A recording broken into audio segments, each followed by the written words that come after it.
Përshëndetje nga sofra shqiptare, kam sjell recetën tradicionale të qërvishit me gjel katuni apo gjel fshati.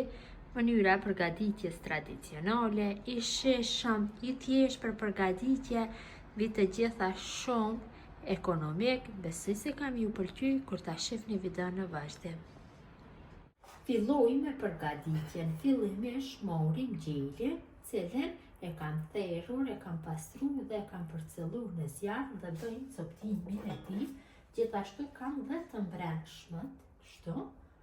I hedhim dhe këto do bëj ziljen, tash ndojmë kështu gjelin në pjesë. Në fillim do ndojmë nga krahërorët më pas pjesë të tjera.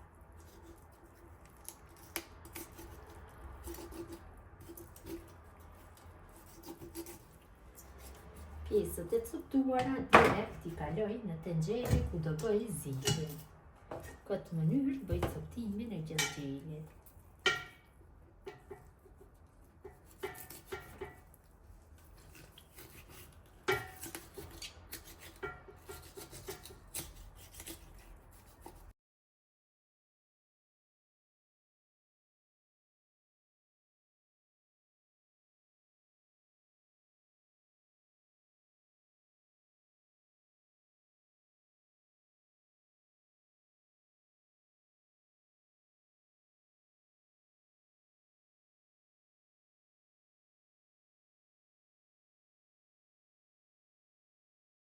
Tash kam bërë coptimin, tenxherën e vendosi në zjarr, i shtoj bigej dikur 1 lugë e gjysmë të gjellës dhe shtoj ujë, derisa të mbulohet niveli i gjelit.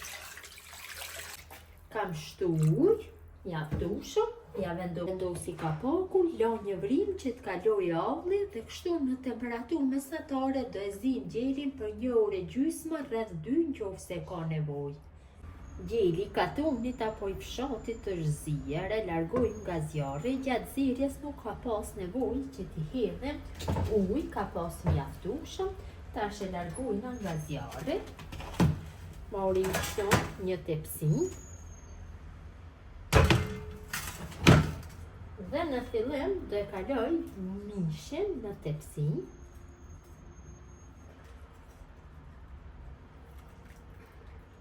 E vendosi kështu.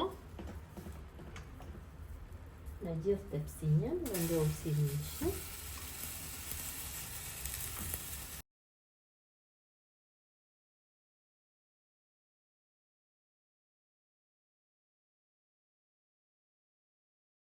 Kam vendosur mishin në tepsi, marr një tigan dhe në të shtoj dikon 3 lugë gjelle me gjallë dhe ja hedhi pak vaj ulliri. Dhe në temperaturë mesatare e shkri gjalpin plotësisht. E shkrier plotësisht gjalpi, tash ja shtojna 3 thelbin me hudhër, coptuara ilët, dhe i përgoj në temperaturë mesatare duke i përzier vazhdimisht dikon për 2-3 minuta. Hudhrat i kam përgu mjaftueshëm, tash e shtoj millin. Unë jam duke përgatitur qërvishin me mill gruri. Do shtoj 7 lugë gjelle mbushura plot.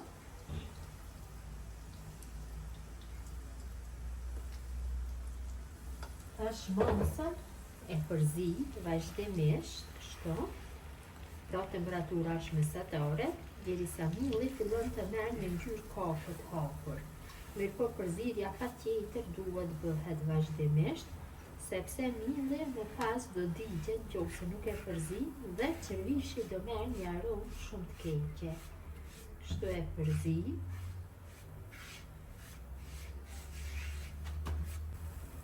Masës mund t'i shtoni vaj nëse doni përsëri.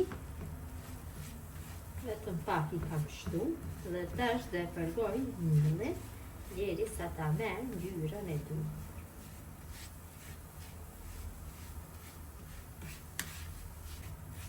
Milli ka filluar që të merr ngjyrën kafe të hapur.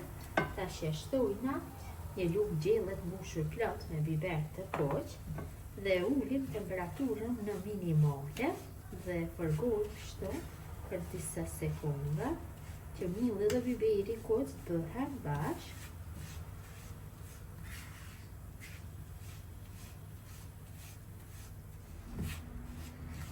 Kam përguar masën, pa tjetër temperatura duhet të ullet. Ta shpishlloj kështu që t'ja kaloj lëngun e mishit, t'ja kaloj kështu garuse, në t'ja kaloj të tërën të njëherë, kaloj lëngun tjetë pjesë e përzim masën. Shumë e rëndësishme është që masa mos ngellet tofta. Shtojmë gjeri sa të arrijë trashësinë e duhur. Tash përsëri shtoj.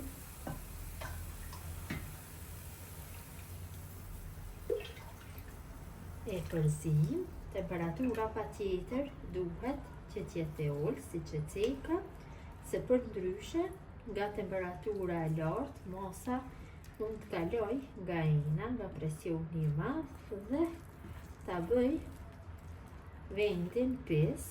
Kështu, në këtë temperaturë shumë lehtë e kemi të punoni. Shtojmë përzim, po një aromë jashtëzakonisht të mirë, tamam me gjillë e vjetër tradicionale. Gjithçka që kanë gatuar gjyshet tona ka qenë e shishme, e shëndetshme dhe më ekonomike dhe mbi të gjitha më lehtë për t'u gatuar. Shtojmë përzim gjeri sa të arrijë trashësinë e duhur. Ta hyni ta bëni përzierjen dhe me një tel kuzhine nëse doni. Një konë kështu me lumë të përzim, sepse kam tigonin të ati lloji që me lukë të hejrit apo me tel kuzhine nuk guxoj që të përdori, se do bëj gërvishe dhe më pas tigoni do ngjenë të prishe.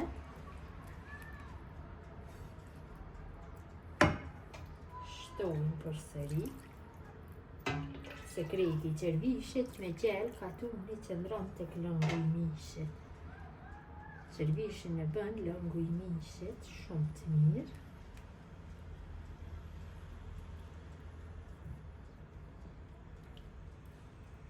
Kështu në këtë mënyrë arrijmë trashësinë e dëshiruar.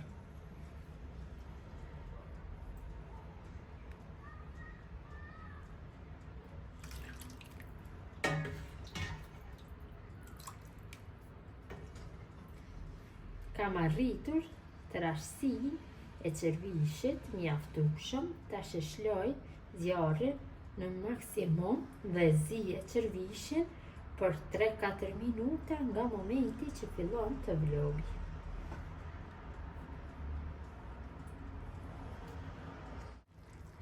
Qervishin e kam zier mjaftueshëm, e undi pak temperaturën dhe e largoj nga zjarri.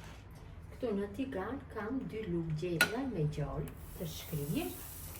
Ja shtoj pak biber të koq, diku një lugë të mesme, dhe fërgoj kështu masën për disa sekonda, derisa biberi koq dhe gjalpi fillojnë që të vlojnë, mirë po duhet që të bëjnë përzierjen vazhdimisht, sepse këtë masë ja hedhën qervishit si mjaftueshëm është, tash e largoj nga zjarri. Tash qervishin e kaloj në tepsi, ka një aromë shumë të mirë.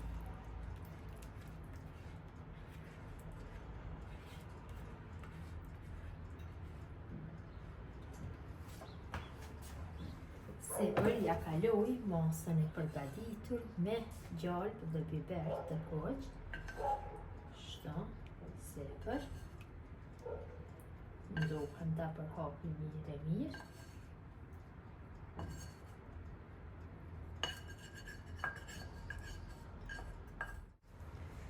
Dhe qervishin e fusim në furrë të nxehtë 250 gradë për 25 minuta. Qervishin e kam largu nga furra, ka dalë shumë mirë. E lojmë që të ftohet dhe do jetë gati për konsumim. Kjo është mënyra më të dashura se si përgatis unë qervish tradicional me gjelë katuni, gjithë ju që e përgatisni në këtë mënyrë ju bëdhë të mirë. Ju falemnderit që ndoni kohë vazhdimisht për recetat e mia, jepni komente të bukura, mirëmbëjtje nga sofra shqiptare deri në recetën e radhës.